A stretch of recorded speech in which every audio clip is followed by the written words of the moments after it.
ओम गणेशाय नमः।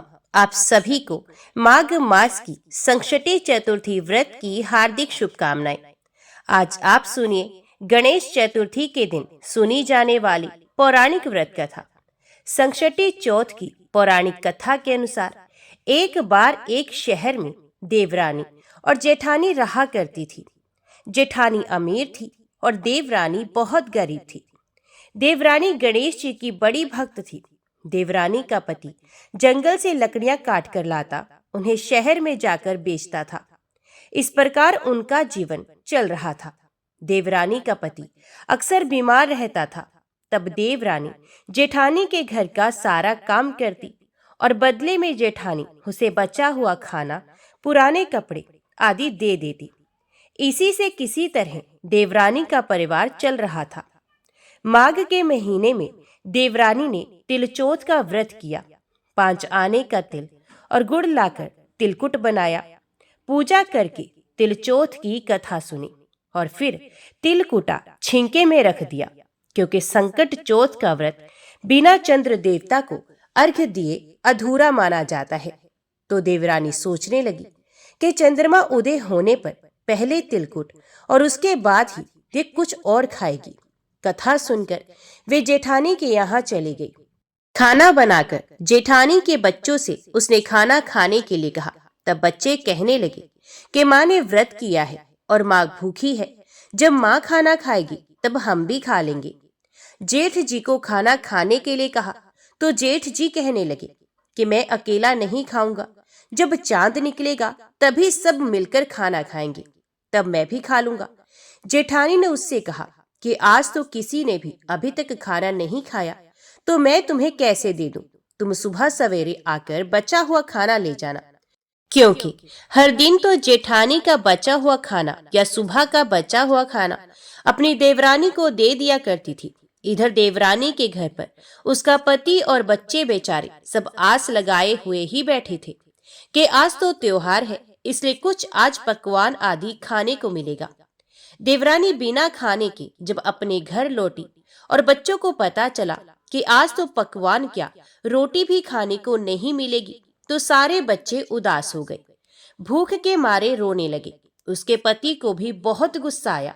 उसका पति गुस्से में कहने लगा, सारा दिन काम करके भी तुम 2 रोटी नहीं ला सकती, तो काम ही क्यों करती हो?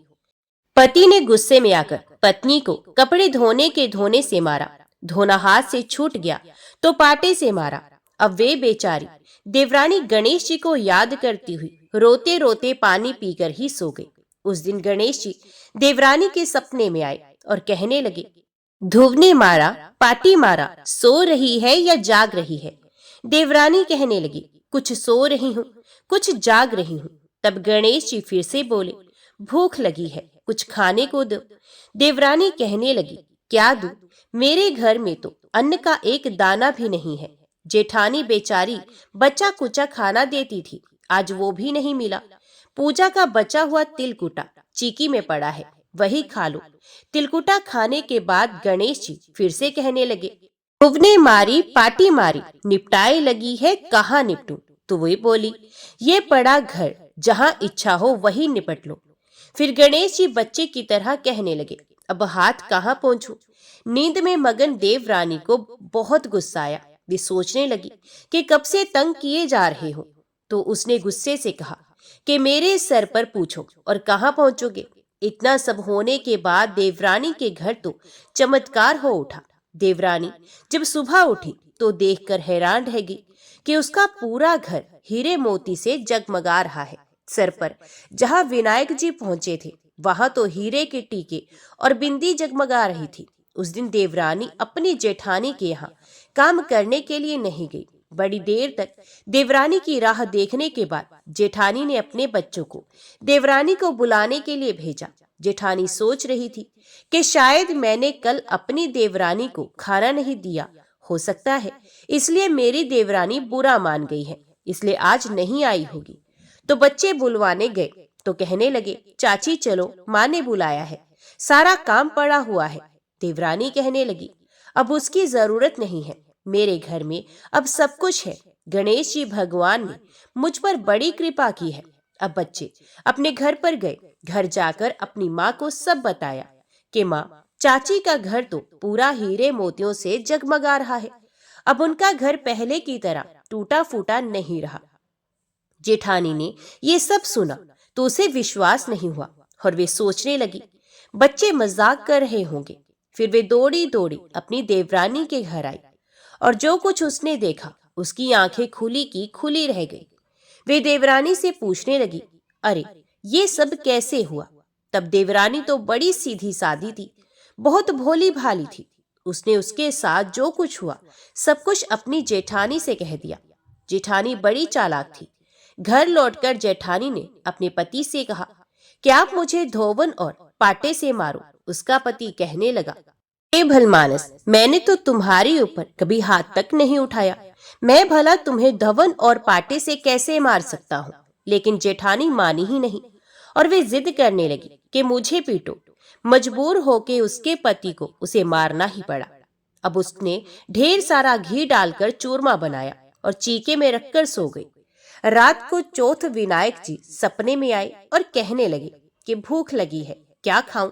तो जेठानी कहने लगी कि हे गणेश जी महाराज, मेरी देवरानी के यहाँ तो आपने सुख खा तिलकुट खाया था। मैंने तो ढेर सारा घी डालकर चूरमा बनाकर आपके लिए छींके में रख दिया है। फल और मेवे भी साथ में रखे हैं।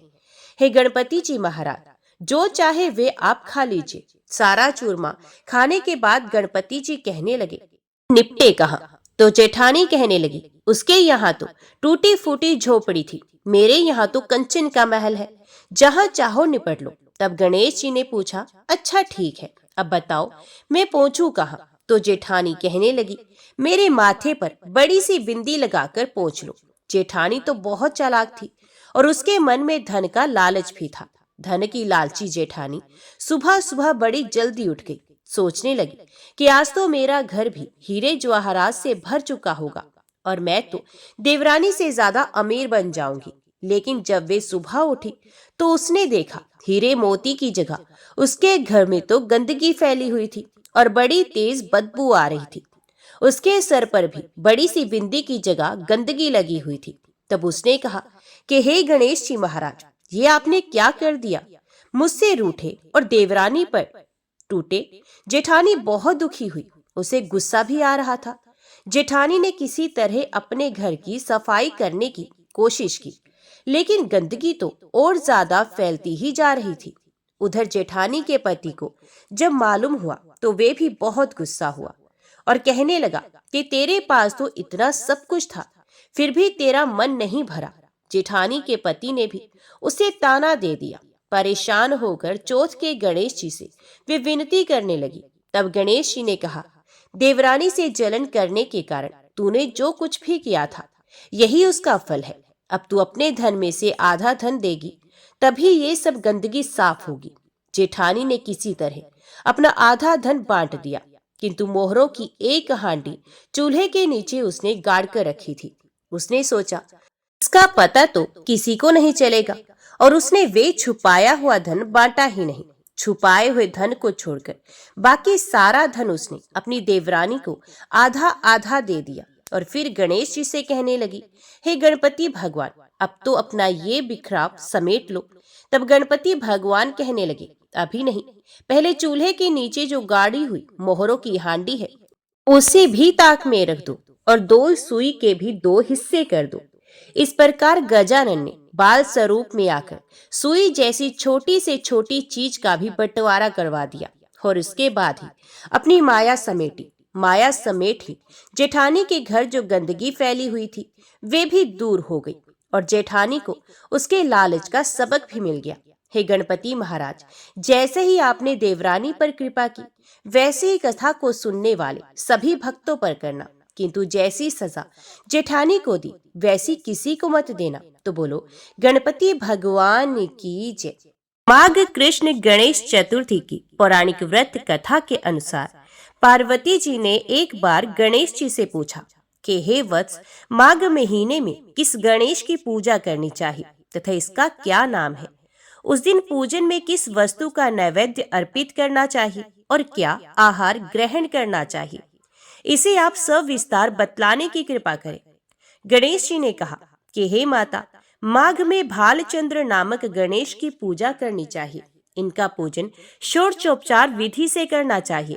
हे माता पार्वती, इस दिन तिल के 10 लड्डू बना लें, 5 लड्डू देवता को चढ़ाएं और शेष 5 ब्राह्मण को दान में दें। ब्राह्मण की पूजा भक्ति पूर्वक करके उन्हें दक्षिणा देने के बाद उन 5 लड्डुओं को उन्हें प्रदान कर दें। हे देवी, तिल के 10 लड्डुओं का स्वयं आहार करें। इस संबंध में मैं आपको राजा हरिश्चंद्र का वृत्तांत सुनाता हूँ। सतयुग में हरिश्चंद्र नामक एक प्रतापी राजा हुए थे। वे शास्त्र धर्म में पटु, सरल स्वभाव, सत्यनिष्ठ और विद्वान ब्राह्मणों के पूजक थे। हे देवी, उनके शासन काल में अधर्म नाम की कोई वस्तु नहीं थी। उनके राज्य में कोई अपाहिज, दरिद्र या दुखी नहीं था। सभी लोग आधी व्याधि से रहित एवं दीर्घायु होते थे। उन्हीं के राज्य में एक ऋषि शर्मा नामक तपस्वी ब्राह्मण रहते थे। एक पुत्र की प्राप्ति होने के बाद ही वे स्वर्गवासी हुए। पुत्र का भरण पोषण उनकी पत्नी करने लगी। वह विधवा ब्राह्मणी भिक्षाटन के द्वारा पुत्र का पालन पोषण करती थी। उस ब्राह्मणी ने माघ मास की संकटा चतुर्थी का व्रत किया। वे पतिव्रता ब्राह्मणी गोबर से गणेश जी की प्रतिमा बनाकर सदैव पूजन किया करती थी। हे पार्वती, भिक्षाटन के द्वारा ही उसने पूर्वोक्त रीति से तिल के 10 लड्डू बनाए। इसी बीच उसका पुत्र गणेश जी की मूर्ति अपने गले में बांधकर स्वे इच्छा से खेलने के लिए बाहर चला गया। तब एक नर पिशाच कुम्हार ने उस ब्राह्मणी के 5 वर्षीय बालक को जबरन पकड़कर अपने आवों में छोड़कर मिट्टी के बर्तनों को पकाने के लिए उसमें आग लगा दी। इधर उसकी माता अपने बच्चे को ढूंढने लगी। उसे ना पाकर वे बड़ी व्याकुल हुई। वे ब्राह्मणी विलाप करती हुई गणेश जी की प्रार्थना करने लगी। हे गणेश जी महाराज, विशाल शरीर वाले, हे सूर्य नारायण की लाली के सदृश कांति वाले, हे सुंदर जटा समूह को धारण करने वाले, आप इस दुखनी की रक्षा कीजिए। हे गजानन, हे 4 भुजाधारी, हे मस्तक में चंद्रमा को धारण करने वाले, हे विनायक, हे अनाथों के नाथ, हे वरदायक, मैं पुत्र के वियोग से व्यथित हूँ, आप मेरी रक्षा कीजिए। वे ब्राह्मणी इसी प्रकार आधी रात तक विलाप करती रही। प्रातः काल होने पर कुम्हार अपने पके हुए बर्तनों को देखने के लिए आया। जब उसने आवा खोल के देखा तो उसमें जांघ भर पानी जमा हुआ पाया। और इससे भी अधिक आश्चर्य उसे जब हुआ कि उसमें बैठे हुए एक खेलते हुए बालक को देखा। ऐसी अद्भुत घटना देखकर वे भयवश कांपने लगा और इस बात की सूचना उसने राज दरबार में दी। उसने राज्य सभा में अपने कुकृत्य का वर्णन किया। कुम्हार ने कहा कि हे महाबाहु, ए प्रज्वलित अग्नि के समान तेजवान, हे महाराज हरिश्चंद्र, मैं अपने दुष्कर्म के लिए वध के योग्य हूँ। उसने आगे कहा, हे महाराज, कन्या के विवाह के लिए मैंने कई बार मिट्टी के बर्तन पकाने के लिए आवा लगाया है, परंतु मेरे बर्तन कभी भी नहीं पके और सदैव कच्चे ही रह गए। तब मैंने भयभीत होकर एक तांत्रिक से इसका कारण पूछा तो उसने कहा कि चुपचाप किसी लड़के की तुम बलि चढ़ा दो, तुम्हारा आवा पक जाएगा। मैंने सोचा कि मैं किसके बालक की बलि दूं? जिसके बालक की बलि दूंगा वे मुझे क्यों कर जीवित छोड़ेगा। इसी भय से हे महाराज, मैंने दृढ़ निश्चय किया कि इसे ही बैठाकर आग लगा दूंगा। मैंने अपनी पत्नी से परामर्श भी किया कि ऋषि शर्मा ब्राह्मण मृत हो गए हैं। उनकी विधवा पत्नी भीख मांगकर अपना गुजारा करती है। अरे, वे लड़के को लेकर क्या करेगी? मैं यदि उसके पुत्र को बलि दे दूं तो मेरे बर्तन भी पक जाएंगे। मैं इसे जघन्य गर्म को करके रात में निश्चिंत होकर सो गया था। प्रातः जब मैंने आंवा खोलकर देखा तो क्या देखता हूँ कि उस लड़के को मैं जिस स्थिति में बैठाकर गया था वे उसी तरह निर्भय भाव से बैठा है और उसमें जांघ भर पानी भरा हुआ है। इस भयावह दृश्य से मैं कांप उठा और इसकी सूचना देने आपके पास आया हूँ। कुम्हार की बात सुनकर राजा बहुत ही विस्मित हुए और उस लड़के को देखने के लिए आए। बालक को प्रसन्नता पूर्वक खेलते देखकर मंत्री से राजा ने कहा कि ये क्या बात है, ये किसका लड़का है? इस बात का पता लगाओ।